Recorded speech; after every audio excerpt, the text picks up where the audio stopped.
in Hong Kong, you have a lot of problems with turnover. And I'm telling the young team, I'm like, guys, stay here, stay with us. There's a storm coming, and you're sitting in a safe harbor. You're doing a good job. You're on a winning team. We're doing pretty good for the shop. You're in a safe harbor. And a few of them ended up leaving and taking a nice little raise somewhere else, but they were new at an organization going into a storm. And I think that was one thing I took away, from the other two shops was, when things are tough, even if you don't like it, fake it. Right. Yeah. Right. It's not about you. When the global economy gets shaken, it's more than ever about the team, who wants to really be there, who's adding value, and so you get different views. You take a little bit more mature. Funny hearing that from me because I was always the one that was a little left of mature. But you start to think through things a little bit better, and you're a little bit more patient with your colleagues, a little bit more respectful, and you probably actually get to a place where you should be year round.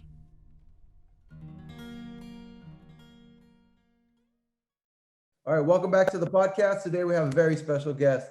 He is a managing director at a major private bank in Hong Kong, acting as the Asia head of private equity coverage. In his role, he's responsible for developing relationships with general partners of private equity firms and their respective funds across Asia. He coordinates with his partners to deliver his firm's platform to the private equity asset class, to include subscription facilities, private banking, investment banking, and funds distribution. Prior to joining his current firm, he spent 12 years with Silicon Valley Bank in several senior positions, including cash management advisor, global treasury advisor, and managing director, where he was responsible for the firm's global private equity service group.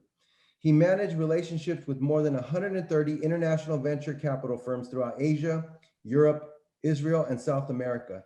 In addition to his current role as an advisor to the board of directors of both the China Venture Capital Finance Organization and the Hong Kong Private Equity Finance Association.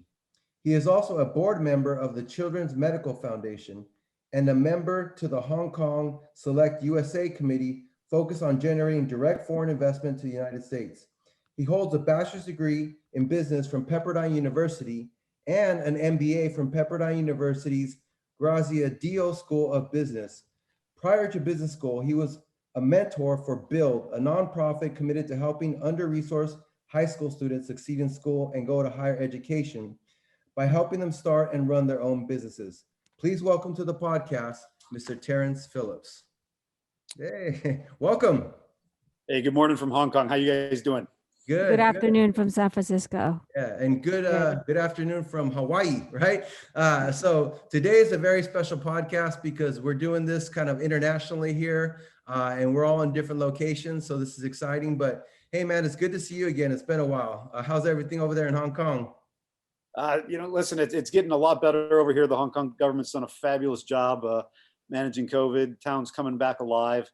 We've gone through a couple of spikes and peaks, but at the end of the day, they manage the cases to a very low number, low number. That's awesome. But so in this podcast, we always like to start by getting to know the person, because I feel that if people know your story, where you come from, they can connect with you better. So let's start at the beginning. I know you weren't born and raised in Hong Kong, Terrance. So talk about it. Where were you born and raised? How'd you grow up? Yeah, listen, Cleveland, Ohio, a small, wonderful town outside of Cleveland called Parma, Ohio. Okay. In the 50s, it was probably one of the fastest growing suburbs in the U.S.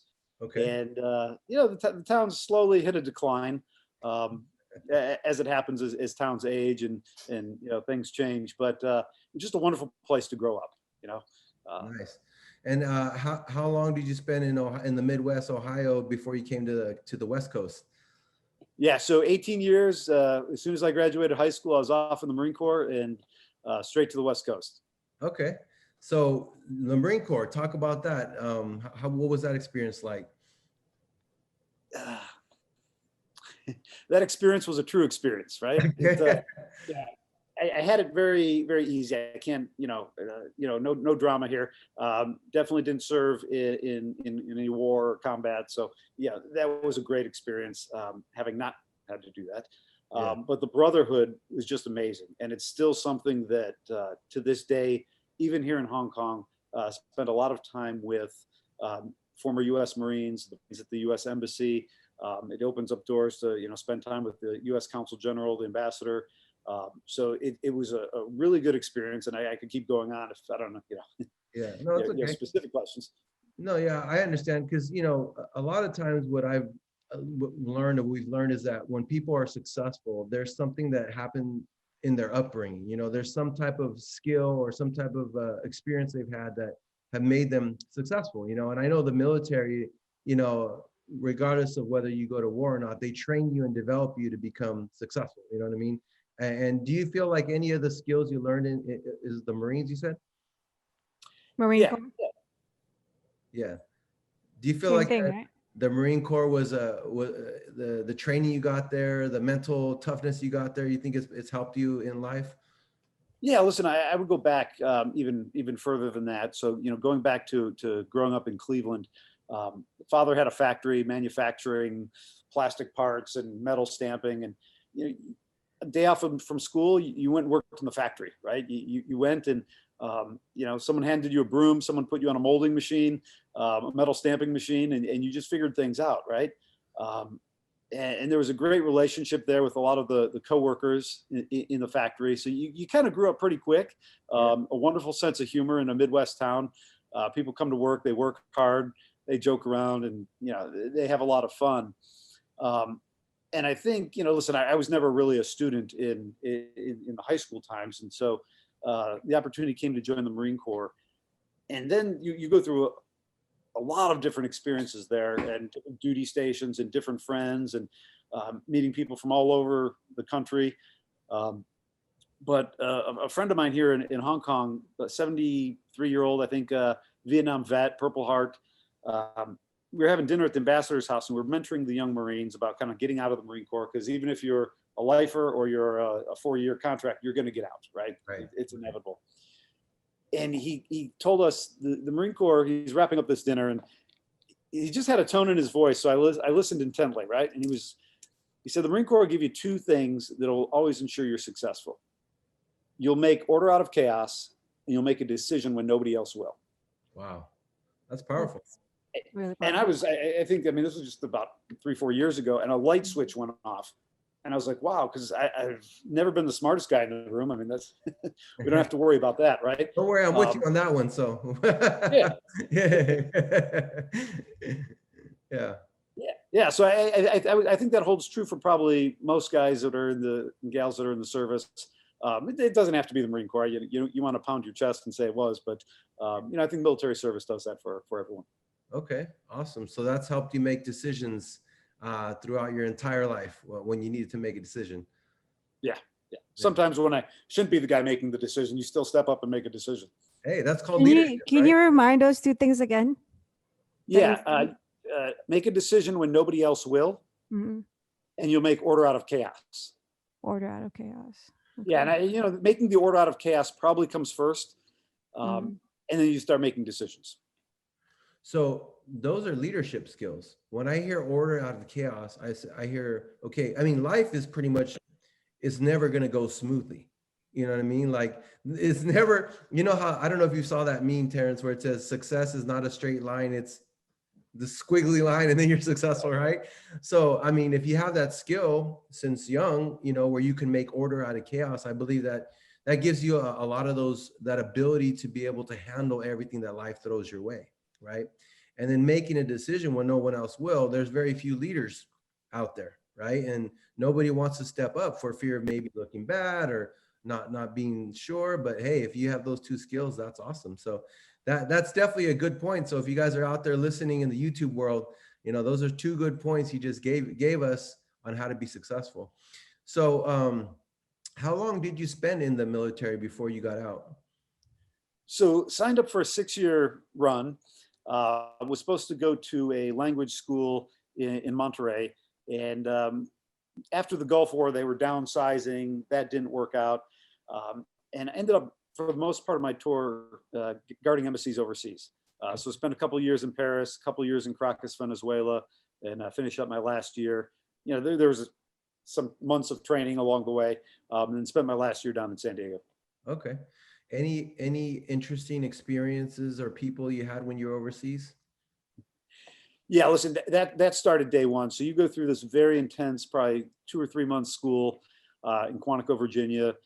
You're training with the State Department and various other agencies there. Um, Very rigorous.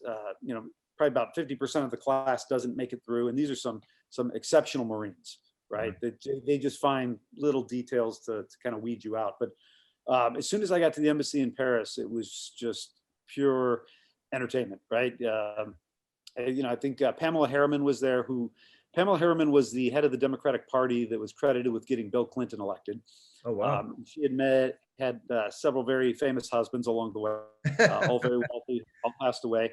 And yeah, so a lot of foreign dignitaries would come through town, celebrities.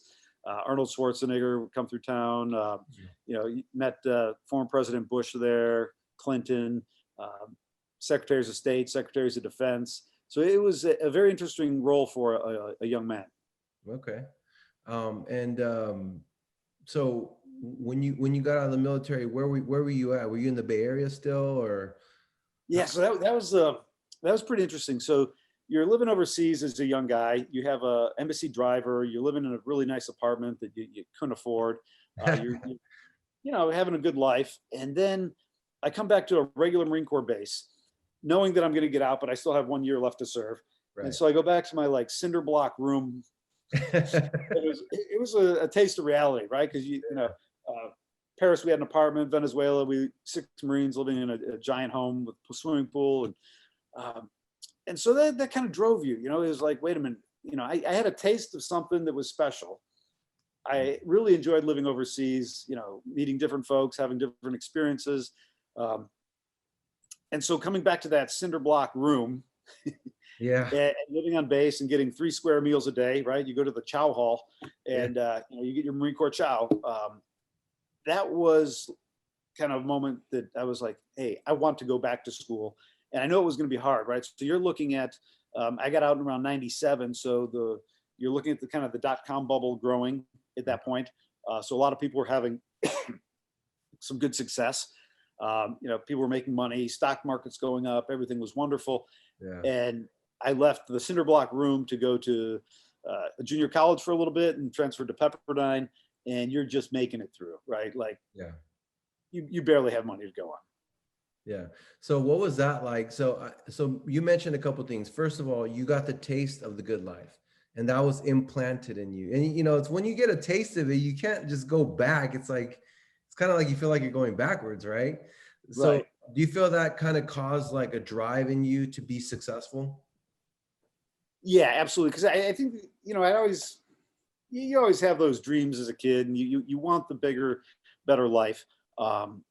And so again, you just get this taste of it being a Marine working at an embassy. And at the end of the day, you're the doorman. You're hitting the button, checking the ID.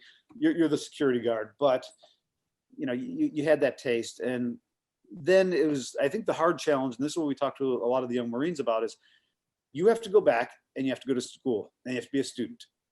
And it doesn't matter, so much the path you take, but you have to finish that. Mm-hmm. And so I just had it in my mind, just like you sign a 6-year enlistment. When you start on that journey with school, finish it, right? It's, if you're gonna cut 1 year off because you got to 3 years and you said, this isn't for me, I'm gonna go do something else. Well, how about you finish it and then go do something else? Right. So I think it gave me that drive and that discipline, no matter how hard it got and how difficult it was, just to finish it. Yeah. And what a lot of people don't realize about school, unless you're like a very a trade, like a doctor or an engineer, something that takes a lot of skill. Most school is basically, can you be given a task and can you complete it within a certain period of time? Does that make sense? Like, they just want to see if you can get it done, and the quicker and the better you can get it done, obviously the more accolades you get, right? But that's good, because obviously it helps the former Marines or the people that get out of the military to go to what's next, instead of just being like not really having a goal or a plan, right? So I have a question. Why did you choose Pepperdine? Because I know Pepperdine's a very good school and their business is good. Because I have a funny story. In 1995, So when did you start at Pepperdine? Was it 98? 98, 99. Okay, so in 95, I had just graduated from high school and I was trying to pick a college, right? And we're flying to Mexico and there's this lady sitting next to me and she looked like she was very successful. I was like drawing a little picture, right? Because I was really good at art. So I was drawing a football player and she looks over and she goes, "That's really good. What's your name?" And I was like, Isaac. She's like, "Let me see that." And I was like, she's like, "How old are you?" And I'm like, 18. And she's like, "Are you going to college?" I'm like, "Yeah." So anyway, she was like grilling me and I was like, "Why is this lady grilling me?" She's like, "My name is Dana Monosoff. I own Monosoff Corporation. I'm flying down to Pepperdine to teach students because they have a program in their business school where they require people that are actually working in whatever they're studying to teach the kids, right? Because instead of a teacher, nothing against teachers, teachers are amazing, right? But teachers normally don't actually have any experience in the subject that they teach, or they never own businesses, or they never actually did that. But there was a program, she said, in Pepperdine, which is probably the school you went to, where they would bring in people that were, if you were taking marketing, they brought in someone that owns a marketing corporation, or if you were in this. So they actually had real live examples of people or teachers who were doing what they're teaching versus just teaching out of a book. Yeah. So what was it about Pepperdine?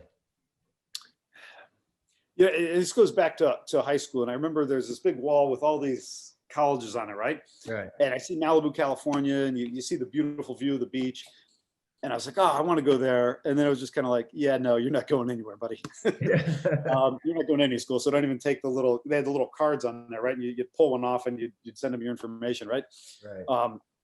And then being so close to it, I went to junior college at Los Angeles Pierce College, played a year of football there. That was excellent. It was an excellent transition into school. I was terrible, but you just enjoyed it, and it was a good The transition. brotherhood again. You got that brotherhood again. Yeah, actually, it was something I probably needed. Yeah. So the brotherhood with the team. Yeah, and then so I ended up transferring over to Pepperdine and just stayed loyal. Did my executive MBA program down there years later, and very good school, very good school. Yeah. Did you know what you wanted to do while you were in school? No, and this is the funny part. So I studied international business because I was like, okay, international, but that was just a tag. I mean, you have a regular business degree and then they throw some international aspect to it. But we're just near graduation. I'm walking across campus with my buddy Leon, and he's like, "Oh, there's a campus recruiting tour." And he's like, "Silicon Valley Bank. Darren works there. You should go talk to Silicon Valley Bank." So I walk over. I'm in my shorts and backpack and have no resume. And the guy's like, "Oh yeah, we're chit chatting." And his grandfather was a Marine, so he's like, "Hey, guy, just give me your resume and I'll get you set up." And that was the story into banking. That was the story into finding some small avenue to find a profession, because I just didn't know where I was going. I didn't know how to take this. Okay, great, you have a degree and you have an interesting story to tell about some time overseas and stuff, but that doesn't tell you what you can do for a company. Right. And so it seems like the Marines again. There you go, leading you to your path. So you started with Silicon Valley Bank. That was your first job out of college? Yes. Yeah. First job out of college. But you were in Southern California, right? That's where Pepperdine is at? Yeah. Okay, so you had to move again. Now you're in Southern California. You went all the way to the Bay Area. Yeah, which was going up to Silicon Valley at the time was just crazy. When you're living in LA, Malibu, you go up to Northern California and it's just strange, right? Like 9 o'clock at night, roll the sidewalks up, everyone's in bed, getting ready for their next day of hard work. That was a strange move. Yeah. Yeah, I understand. I lived in Southern California for a while, but I know what you mean, because the Bay Area is more like family oriented, like career oriented. And I'm not like there's not fun stuff to do, but you got to go to different areas. The Silicon Valley is like just work and family and stuff. And where you were at, Malibu and all that must have been just fun and living the life. And what was that like, actually? Just real quick, tell us a little bit about the experience in college. Okay, so I guess one key piece I left out when I was down in Venezuela and had no plans of girlfriend or marriage, and just fell in love with a beautiful gal. We ended up getting married while I was still in school. Wow. So, I worked as a bouncer at the Malibu Inn, or, I like really had no job. Let's just put it that way. I had no job. And she was just the strength, though, that carried me through school, carried me through all that transition. So at the same time, I'm moving up there to, Silicon Valley. You have student loans coming due. You have a wife to take care of. Wow. And actually, I say that, but in all truth, she was taking care of me. Right. They say behind every successful man, there's a strong woman. Yeah, and she's a badass. So like, tough gal, tough gal. So you met her in Venezuela. Yeah, and so our first date, she spoke a very little English, and I spoke almost no Spanish. And we took a dictionary, went out and had some beers, and we just really had a good time. And then I had this cousin from Ohio who married a Venezuelan, and she happened to be in Venezuela at the time of our first date. Wow. And we all went out and we had a good time. And then, we lived a few miles down the road from them in California, and they were tremendously helpful as a young couple finding your way. Yeah, so there's a couple links there. That's crazy. That just seems like the universe had your back with that whole situation. Like, Yeah. So that was before Google Translate on your smartphone, right? Yeah, that was before even cell phones, really. Right? Because I was like, yeah, take a dictionary. So now you just take your phone and you do the Google Translate. Okay, so then you're landing in Silicon Valley, but I came back from a 4-year tour overseas, and I'm over a friend's house, and they're getting online, and they're on like AOL online with the whole thing. Yeah. And I'm like, it's like Friday night. I'm like, come on, guys, let's go out. And they're like, no, we're online. We're in chat rooms. What are you talking about? Yeah, so I had missed a lot of kind of growth in kind of the U.S.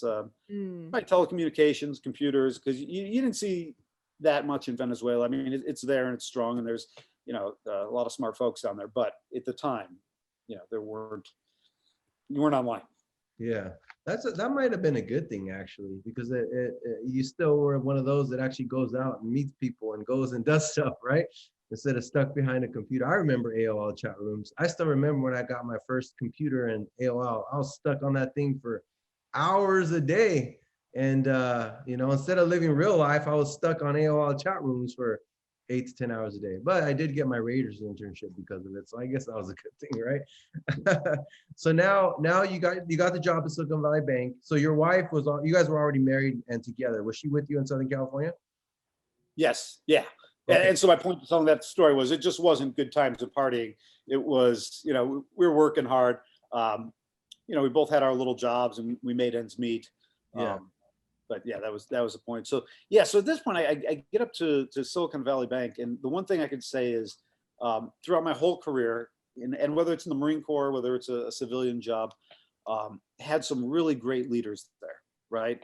Some folks who really took an interest in me.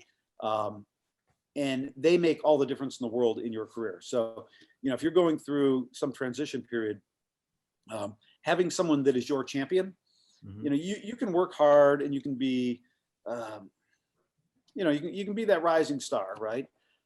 But there are times you need someone to pull you in a room and say, hey, guy, slow down. Hey, you said this, you probably meant this. We'll accept that, And I think in the corporate world too, a lot of things happen behind closed doors. Right. So, 2 senior guys get together. They're talking about the up and coming talent.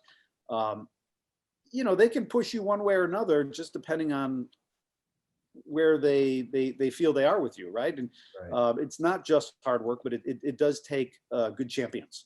Right. And so, I think having the right relationships with the right individuals in the organization, that was very helpful. So if you're in your audience, it's not just hard work. Yeah. Right. Because I know I wasn't in that caliber. Right. So when I was in banking for probably about 2 years, there's a funny story here.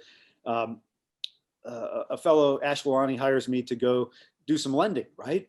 And they're like, hey, you're going to let Terrance lend money? What are you talking about? Right. And Ash was the guy that kind of said, hey, hold on. I can teach him that part. He has this other skill set that I want. And but yeah, I had never lent out money. And banking, listen, there's kind of a hierarchy, right? Yeah.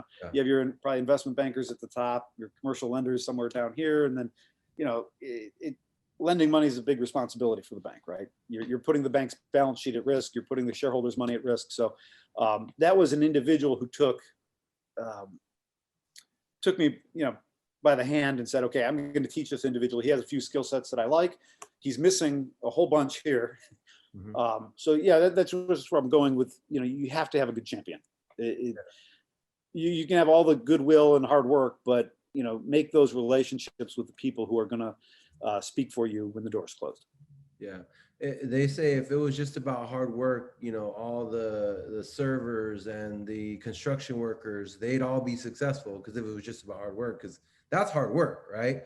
But like you said, it takes mentorship. It takes, being in the right place at the right time with the right people that can see something in you and help you out. But I also would say that you had some qualities that they saw, because every successful person knows what qualities it takes to be successful. And when they see somebody that has it, especially a younger person that they can mentor, they say, hey, I want to help this person be successful. So like he said, you had certain qualities. Maybe it was leadership. Maybe it was people ability. Maybe it was hard work. Maybe it was making the decision when no one else would. Maybe it was making, taking chaos and making something out of it. But because of that, the people who are already at the top said, hey, I like this guy. I like the qualities he has. Let me just teach him all the stuff that he doesn't know. So what was Silicon Valley Bank like? Now you're here in the Bay Area. It's kind of different. It's kind of weird. You and your wife are here starting a new life. And what was that like? Wow. So you listen to the first few years, I was kind of in the back end of the bank, doing like product implementations, treasury, cash management. But there was a wonderful experience there because you got to learn what made the bank tick, right? You were in the operations of the bank. You were meeting all the individuals that, stuff doesn't just, maybe more so now it's electronic, but, things had to happen and individuals in different departments had to move things and make the elephant dance, right? Right. And so those first few years was just a fabulous experience of getting to meet all the hardworking men and women that really made the bank work, right? And so I wasn't on the front line, what they call, right? I was, in the back, but the quality of people was amazing, and the relationships. And so when I had that opportunity to shift to a more client-facing role, I knew how to get the bank to work, right? And even if I didn't know, I knew who to talk to, right? I call my girl Keith in the wire room, and she would explain things to me. She might cuss at me and give me a hard time, but she would tell me how to do something I didn't know how to do. So those friendships were very valuable then, and kind of moving things forward. And then just being at the right place at the right time. I showed interest in the international side just as the bank was expanding globally. And that gave me then the opportunity to really be a small part of the team that expanded the bank into India, China, Israel, and UK. Yeah. So it seems like the fact that you started at the bottom, so to speak, and you were able to learn the inner workings of how the whole bank worked, build relationships, it helped you a lot as you made your way up to the top, because you kind of understood the heart and soul of the bank versus some executive just coming in and doesn't really know what's going on and making decisions. Is that correct? Yeah. It was truly a gift. So tell us about your rise up in Silicon Valley Bank. How was that like? I know it's a good company. I know my cousin works there. That's how I met you.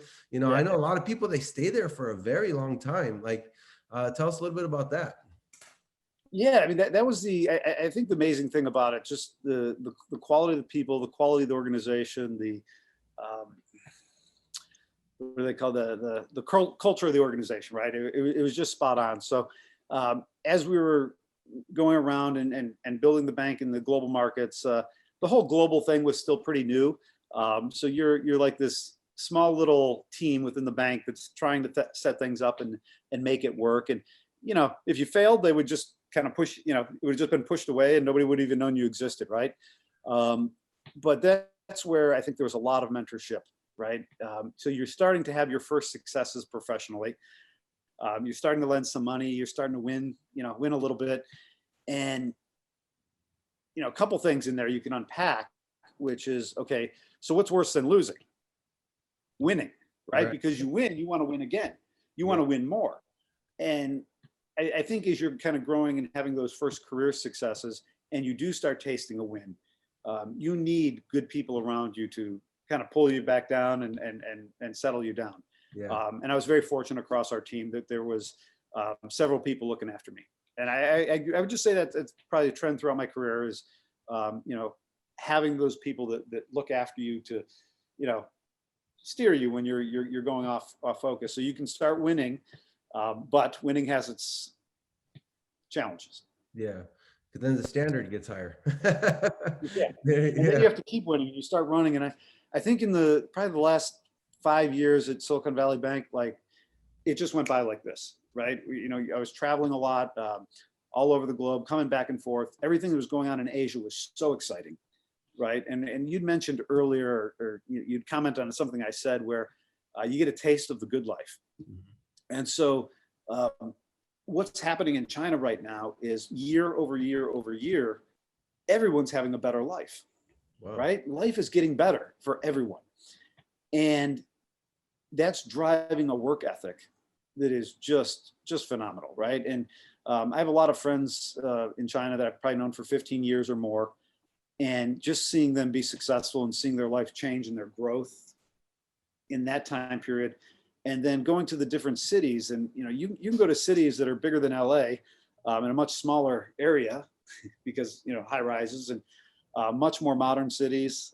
So there's a lot of fantastic things happening over here. I won't comment on politics. That's that's neither here nor there. But when you look at the people are just so energized, and they want to live a better life, right? They want more education. They value education. They value family. They value, respect of, hey, I have to do better than the next generation, which is something I had in the Midwest growing up. Right. Right. So that I think that touched on something in me that kind of inspired me to be over here. Right. So you found the similar values from the Midwest in China right now. Yeah, which first time I've ever said that, but we're sitting here having this conversation and it's kind of flowing. So kind of ironic. That's cool. Yeah. I mean, it's all connected somehow. It comes full circle. Yeah. When I was a little kid, I was digging in my sandbox, and this is the first anything I can remember about China. I'm digging in my sandbox, and my older brother comes by. He's like, "Hey, son, if you keep digging, you'll get to China." And so I start digging like hell. I was gonna, go straight through, and I was gonna be in China. And a few days later, we're playing in the creek down the street, and I find a broken piece of Chinaware, and it said "Made in China." Yeah, wow. Like, see, I told you that came all the way down the stream from the other side. So when you put it all together, it's just funny being over here. Yeah. One of my favorite quotes is from Steve Jobs. He said, "You can't connect the dots looking forward. You can only connect them looking backwards." And so, that's why I really love this podcast and talking to people and getting to know their story, because for one, you don't really tell your story, because you can't sit in front of somebody and be like, "Hey, let me tell you my life story." You know what I mean? But as you start going through it, all the dots start to connect for people. And I think it's awesome. It's pretty cool. Right. And so you're in the bank, things are growing, things are going fast. What years were you at Silicon Valley Bank? So 2002 to about 2013. Okay. My main champion there had moved on. And there were some changes in senior management, which were really good changes. The new CEO, the old CEO had picked him years before, and things were progressing in the organization. And at that point, I was really pushing to come over to China. And they're kind of like, "Hey, Terrance, listen, time to turn the business over, buddy. You did a good job," And so we did that, right? We went through that process. And at the same time, then somebody starts whispering in my ear from my new shop. And it meant me moving over here. So I was kind of like, well, it's kind of like leaving your family again, right? When you have such a wonderful experience like that. But I was like, I have to try this, right? And it wasn't I wasn't trying to negotiate it, but I came over and joined this new shop, and I was lost. It was so big, so bureaucratic. the magic that the old shop had, I didn't know how to make the elephant dance, right? You couldn't just go down and talk to Keith in the wire room or call Daniel over here. You didn't have that connectivity.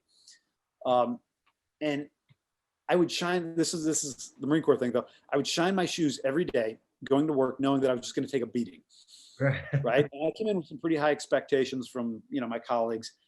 And I'd get in the elevator. I had the shiniest damn shoes going up the elevator. But at the end of the day, nothing was happening. And it was probably the first 10 months before we closed some deals. And I walk in my colleague Wayne's office, and Wayne was in this special position working for the CEO. And we're just chit-chatting on a Monday. And Wayne's a great guy. He'd always help me through things and mentor me. And I'm walking out of his office, and Wayne says, "Hey, Terrance, by the way, if you don't close the deal soon, Basam's probably going to let you go." Like, oh. But in the next 2 months, we closed 3 big deals, and that gave me the opportunity and privilege to have 1 more year. There you go. Yeah, to give it a shot. That's awesome. And so you mentioned something. So you were at Silicon Valley Bank in 2008, and you were at your new firm during the whole COVID thing. So you've kind of worked in banking during certain crises. Can you talk about that a little bit? Like, what's that like? Yeah, listen, it's I think it's changed as you've been through many crises. And I think one thing is, like, chief credit officer once told me, he's like, "Listen, you don't understand risk until you've been through a crisis," right? So you start becoming a little bit more mature in the way you look at risk, and you manage the shareholders' money. Because at the end of the day, it's the shareholders' money, it's the client's money, it's the bank's money, it's not yours. Right. And you have to be a lot more responsible with it, right? And so your views start to grow because you've seen it before. And you just know there's a cycle coming. And it was funny, I'm looking at Hong Kong Harbor now, right now as I'm telling you this, but going into so it's what 2019 before COVID, we're going into the end of the year. And I just come back from New Zealand, where I was with some pretty well-connected folks, and they're like, "Hey, things are going to get pretty tough. We're at the end of a 10-year growth cycle. The China-US problems are going on." And so, they kind of enlightened me. And in Hong Kong, you have a lot of problems with turnover. And I'm telling the young team, I'm like, "Guys, stay here, stay with us. There's a storm coming, and you're sitting in a safe harbor. You're doing a good job. You're on a winning team. We're doing pretty good for the shop. You're in a safe harbor." And a few of them ended up leaving and taking a nice little raise somewhere else, but they were new at an organization going into a storm. And I think that was one thing I took away, from the other 2 shops was, when things are tough, even if you don't like it, fake it. Right. Yeah. Right. It's not about you. When the global economy gets shaken, it's more than ever about the team, who wants to really be there, who's adding value. And so you get different views. You take a little bit more mature. Funny hearing that from me, because I was always the one that was a little left of mature. But you start to think through things a little bit better, and you're a little bit more patient with your colleagues, a little bit more respectful, and you probably actually get to a place where you should be year round. Right.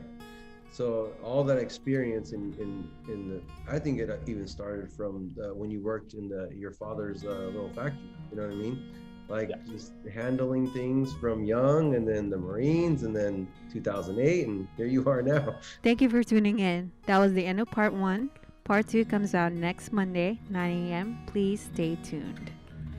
Make sure you like and subscribe to our channel and hit that notification bell so that YouTube will let you know when the next one comes out.